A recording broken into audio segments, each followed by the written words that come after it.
All right, everybody, and thank you for joining us. That's right, this is No Soundbites Allowed with your host, Michael Voss, the Dragon of the Southern Tier, and I am having an excellent time talking with my co host, one of my friends who are going to be down at CPAC, the Congressional Political Action Committee meeting of 2019, and that is Money Talk with Melanie Collette. She is on the line with us, and are you still there, Melanie? Yep, I'm here. Oh, fantastic. And we are back.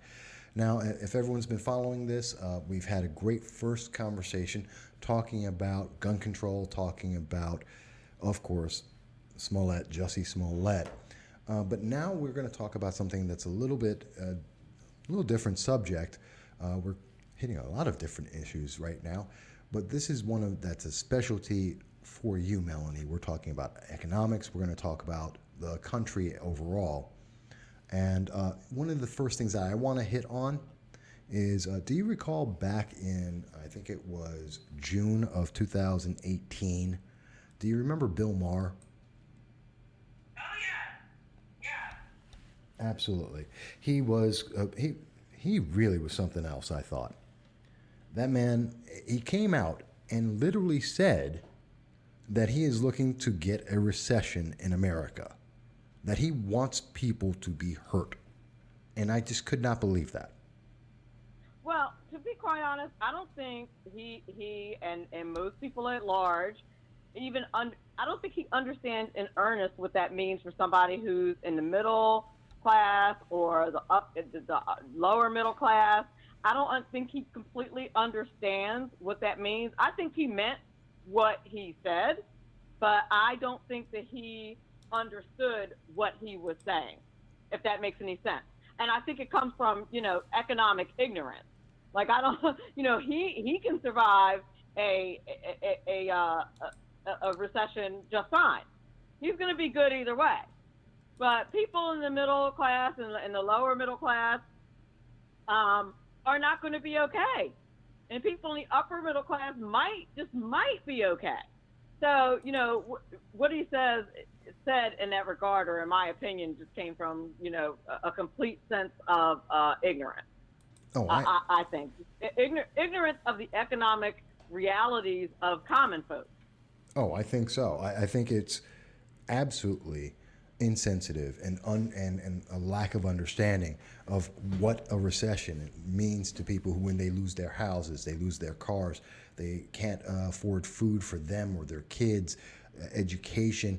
The ramifications just go all over. He completely forgot what happened in 2008, 2009, and 2010, and the devastation that happened to the nation. And that's what he asked for. Let's do 2010 all over again. So, Right. It was a very elitist thing to say, and I'm not even sure that he understands how elitist that was. For him to say, like, yeah, that's all well and good that you think that a recession would be awesome, so that Trump will be out of office to satisfy your philosophical differences with the president, but in real time, it affects real folks, and it affects their kitchen table economics. It's a problem. So a recession's not an awesome idea. It means people getting fired from their jobs. It means people not being able to pay their bills. So it like I said, it was a really elitist thing to say, which is typical of the left, frankly. oh, very much so. And that's the thing that I get from that is because if we look at what happened after the election, if we're looking at it right now with Nancy Pelosi running Congress, we have people like Representative Anthony Brindisi, Alexandria Ocasio Cortez, the Democratic Socialists out there, and they're looking to raise taxes, 70%, to reverse the Tax Cuts and Jobs Act, and they're looking to transform the economics of America, quite literally. And I think they're looking for that recession. I think at least some of them are thinking, well, we're going to raise this, we're going to destroy a bunch of jobs, we're going to take people out of their comfort zones of being able to live, and then we'll just blame it on Trump and we'll win. I mean, that's what I'm seeing. But what do you think? out in New Jersey and from people that you talk to? Well, I think, everything as a part of that leftist agenda is about power. And I think they are definitely trying to do that. The more socialism you have, the more government control you have, and the less freedom everybody has. And that's the bottom line. They do not want people to be free. If someone is responsible for feeding and clothing you, you are not free. How many of our parents pointed that out to us growing up? That part of the reason why we did not have the freedom to do what we wanted to do as children is because we don't pay our own freight. We don't we don't feed we're not feeding clothing ourselves or keeping a roof over our own head, and thus our parents are the ones who control our freedom. It is not that much different with the government. If the government is going to feed and clothe you, guess what? They control your freedom. Yeah. So, and that is really what this is all about. Leftists do not want us to be a free people. They want to maintain power and control. And if you think that it's not about that, you're not paying attention. No, I agree completely that they believe in a system of dependency. They're holding down people of color. They're holding down women. I mean, look at their programs. Their programs don't advance people to be able to get their own business, to be able to live their own lives independent of the government. It's always, let's make more government so that you're going to be more dependent on us to be able to stay alive. It's one of my big problems with, what's her name? Senator Kamala Harris. She actually has a proposal out there. I don't know if you heard about this. It came out in December of 2018. While she's in New Hampshire going around for president, she suggested that we should, in her way of helping the public and the poor, is to pay the poor $250 a month so that they can stay poor. And that's exactly what they do. And the way the entire system is set up is so that you can stay poor. Think about all of the so-called assistance programs. When you look into them, they require you to quit your job. So, for example, you have a single mother who maybe is working at some minimum wage job, and all she really needs is, I don't know, an extra $200 a month, an extra $500 a month. But instead of giving her that assistance, what they'll do is they'll tell her she can't have her job, she can't have her house, she can't have her car, she can't have all of these things because she has to be completely dependent on the government.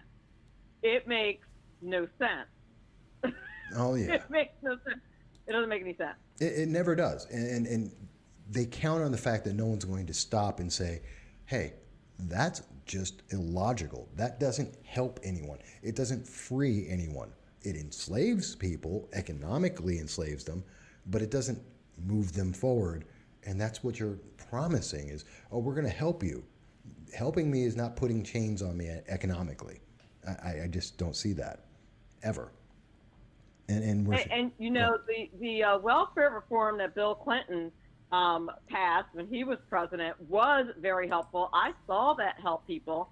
And one of the things that made me so angry with President Obama, and there were many, was that he rolled back that welfare reform program, that he got rid of the voucher system, and et cetera. But that welfare reform plan, I watched people who were helped with that.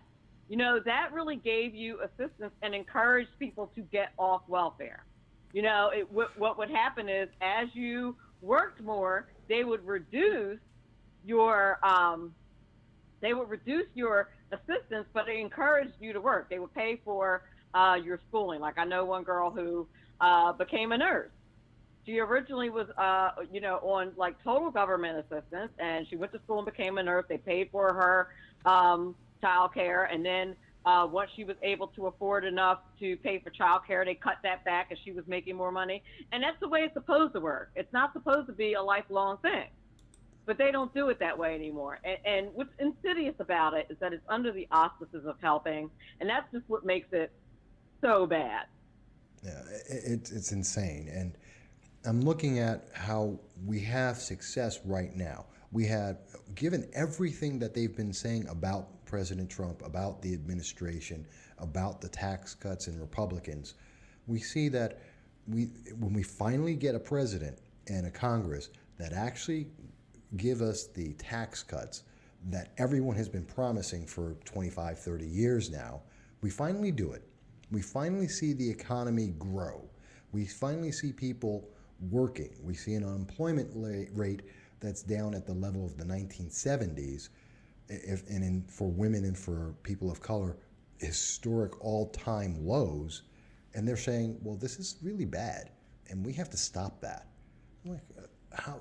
Why? That economically, that makes no sense. Why in the world would we want to stop that? I don't understand it. Have you ever, in the people you've talked to, have you heard anyone who said why this makes sense? No. It's an easy answer. Yeah. They drive me crazy with that.